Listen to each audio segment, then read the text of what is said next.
people like Tim and me and Barry and lots of other people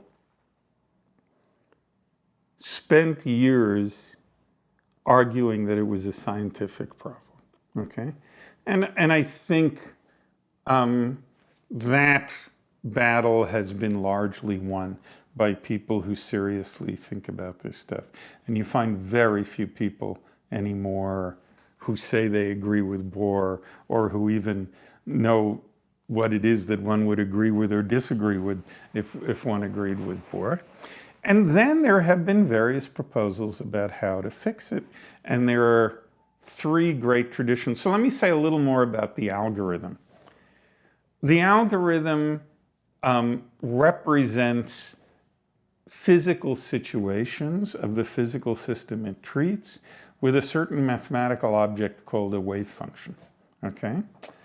And it's an important principle of this algorithm that giving a wave function gives a complete description of the state of a physical system at any one moment.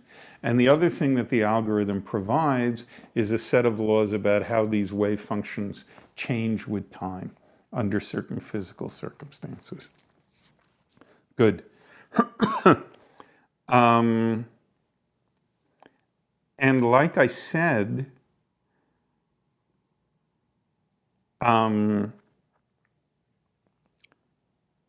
algorithm suggests that, for example, the wave function corresponding to a particle that's located at point A will have a bump near point A and be zero everywhere else.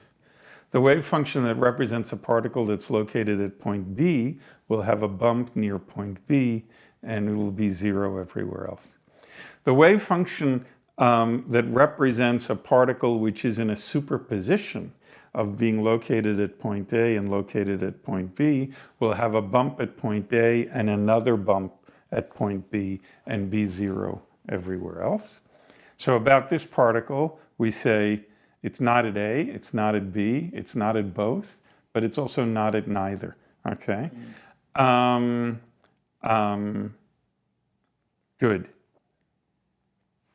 So you have these wave functional descriptions of physical systems. You have these dynamical laws which tell you how these wave functions evolve with time under certain physical situations.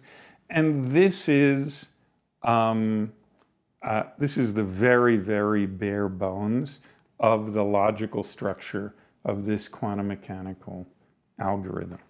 Good.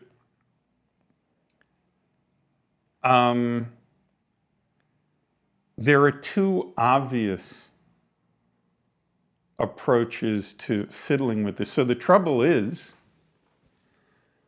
you know, when you hook up this pointer to the particle, when you hook up a sentient observer to the particle, the wave function of that whole system develops multiple bumps, you know, both corresponding to the pointer pointing here and the pointer pointing there, or both corresponding to the observer's brain, seeing the pointer pointing here and the observer's brain, seeing the pointer pointing there, and so on.